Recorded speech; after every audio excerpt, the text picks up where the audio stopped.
Hey guys, Veritas Files here. I haven't done a video in a long time. Several people have encouraged me to do some. Um, so I thought I'd shoot one out since I had the opportunity. Um, just because I don't know if I'll be doing additional videos, let me give some shout outs. Uh, Pirate Stacker, good guy. I recommend his channel. Um, Prepper Dog down in Georgia, recommend his channel. That's DAWG, of course. Um, Integrative Preparedness, Steve Smith, he's kind of in my area, um, in the Kansas, Missouri area. So um, there's a lot of them out there that I could recommend.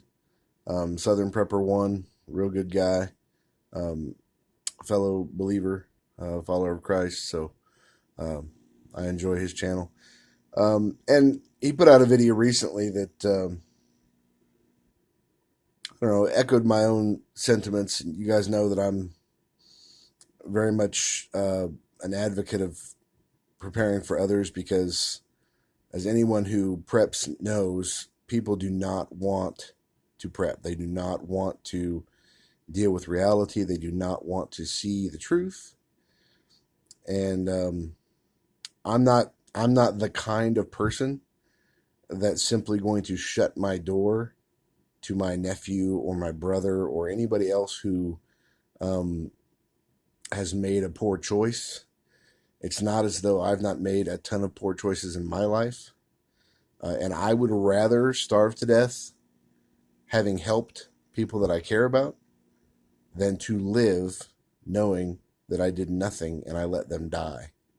I'm not saying that's going to happen in our case. I'm just saying that's my point of view. I don't think any other point of view is even acceptable. And I think that's demonstrable if you have any sense of morality or virtue. But that's not really the point that I wanted to make. I'm just encouraging people to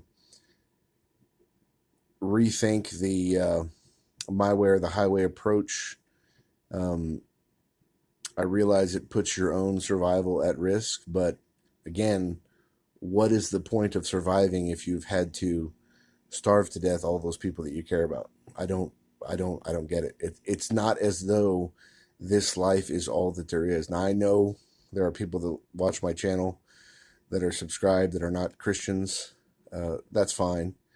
I hope you'll become one eventually. Your time is running short right now.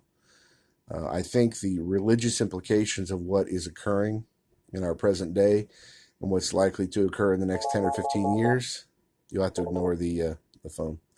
What's likely to occur in the next 10 or 15 years is mm, very, very high. Let me just put it that way. The religious implications are um, pretty incredible. Uh, I'm not a Christian who believes in the rapture doctrine, for example. I think that's a false view. It's only been around for about a couple hundred years, um, and I think it's absolutely false. There is a good video put out by STR. That's Stand to Reason. It's on YouTube. Greg Cook will put it out. I think it's entitled "Is the Rapture Doctrine Biblical?" Look that up. It's a podcast radio program that they put on that's on YouTube. He goes through a 10 or 15-minute explanation of his own views, which correspond pretty closely to mine. If you're interested in why someone might not believe the rapture doctrine, I would look at that. I would take a look at that, and then look at that doctrine specifically. Look at that belief system and its support or lack thereof, um, and I think you'll understand where I'm coming from. In any case, I think we're heading into some very significant times. Do I think it's the tribulation? I think the probability is increasingly high that we could be approaching that point. And yes, I am aware that many, many people have thought that over the years and been wrong. And I am also completely open to the point of view that I might be wrong. That's perfectly fine. But I would point out that never before in history have the things that are predicted in Scripture actually been fully possible until today. Now, I'm not saying it's possible right this moment. I'm saying in the next few years, as they use crises upon crises to push forward their agenda, it will be possible, for example, to have virtually all commerce happening under one roof. And if you're not under that roof, you don't participate. It will be possible to simply shut you off. And that's never been the case before in all of human history. That's never been the case.